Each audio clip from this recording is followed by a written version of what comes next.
ये औरत अपने लड़के को स्टील के ब्रश से घिस-घिस कर नहला रही है। वो जब तक नहीं रुकती है जब तक लड़के की पीठ में से खून ना निकलने लगे। ऐसा नहीं है कि वो अपने लड़के से नफरत करती है, और वो तो अपने लड़के से दुनिया में सबसे ज्यादा प्यार करती है, क्योंकि वो सुबह से शाम तक बस खाता रहता है, इसलिए लड़के में से बहुत बुरी बदबू निकलती है। लड़का कुछ ही सालों पहले पैदा हुआ था, जब से पेरेंट्स को लगने लगा था कि उनका बच्चा आम बच्चों की तरह नहीं है, क्योंकि उनका लड़का पूरे दिन माँ का दूध पीता रहता था और उसे नहीं पिलाया जाता था तो वो जोर जोर से रोने लगता था। जब उन्होंने इस बात को एनसी की टीचर को बताया तो उन्होंने कहा ये तो नॉर्मल है, क्योंकि बच्चे जब छोटे होते हैं तो वो ज्यादा खाना मांगते हैं। समय बीतता गया और लड़का बड़ा हो गया तो माँ को पता चलता है कि लड़का दूध ही नहीं सिर्फ पीता है बल्कि वो नहाने वाला साबुन भी खा जाता है। औरत अपने लड़के की इस आदत को छुड़ाने के लिए अस्पताल ले आती है, लेकिन डॉक्टर जो उसकी जांच करता है तो उसे सब नॉर्मल लगता है। वो औरत से कहने लगता है कि बढ़ती उम्र के साथ बच्चे ज्यादा खाने लगते हैं। इस बात पर औरत कुछ नहीं बोलती है, बस अजीब तरह से हंसने लगती है। ये देखकर डॉक्टर को लगने लगता है कि औरत थोड़ी पागल है, लेकिन तभी उसे अचानक बाहर से आवाज आती है। जब डॉक्टर देखने जाता है तो वह देखता है कि लड़का कूड़ेदान में से कूड़े को निकाल कर खा रहा होता है। ये देखकर औरत को गुस्सा आ जाता है और वो कूड़ेदान का कूड़ा निकालकर डॉक्टर के ऑफिस में डाल देती है और उससे कहती है कि तुमने तो कहा था यह नॉर्मल है।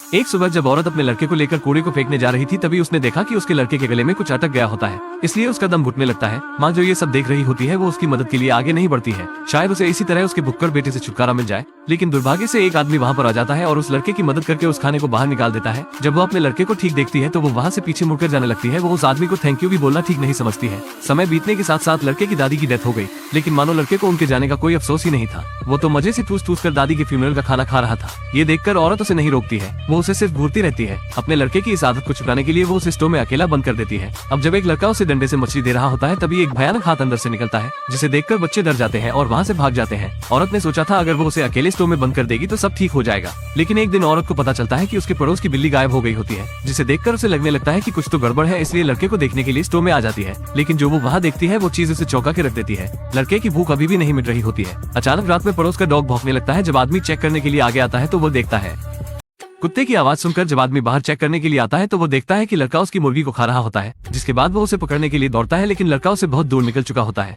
आगे कोई और हादसा ना हो इसलिए औरत आधी रात में अपने लड़के के कमरे में चाकू लेकर आ जाती है। वो देखती है उसका लड़का अभी भी खाने में लगा होता है। ये देखकर वो पूरी तरह हताश हो गई, इसलिए वो अपने लड़के के साथ कुछ नहीं करती है बल्कि वो बाथ टब में लेट जाती है और इस दुनिया को छोड़ देती है। उसे लगा था अब चैन की नींद सो सकती है, लेकिन अगले दिन उसका लड़का उसकी बॉडी को बाथरूम से निकाल लाता है। कुछ ही दिनों बाद लड़का बिल्कुल अकेला पड़ जाता है और कमरे में कचरे के ऊपर बैठा होता है और उसे बहुत जोरों से भूख लग रही होती है। तभी उसे किसी की आवाज आती है और वो खिड़की के पास आ जाता है। तभी बाहर वो एक औरत को देखता है जो अपने छोटे बच्चे को खिला रही होती है, जो अभी अभी पड़ोस में रहने आए होते हैं। ये देखकर लड़के के दिमाग में शैतानी आइडिया आता है और इस तरह से मूवी का एंड हो जाता है। जरा सोचकर देखो बाप, जो पूरी स्टोरी में दिखा ही नहीं। दादी के मरने के बाद औरत की डरावनी आंखें सब बता रही थी। बात यह है कि माँ को अपने लड़के के बारे में सब पता था, लेकिन उसने अपने बच्चे को बचाने के लिए किसी को नहीं बताया। जब वो अपने लड़के को इस तरह देख नहीं पाई तो उसने चुपचाप दुनिया से जाने का फैसला कर लिया। इस स्टोरी को देखने के बाद आप क्या कहना चाहेंगे? मैं हूँ आपका दोस्त डिफेक्टर सिनेमा। मिलते हैं फिर किसी और कहानी को लेकर।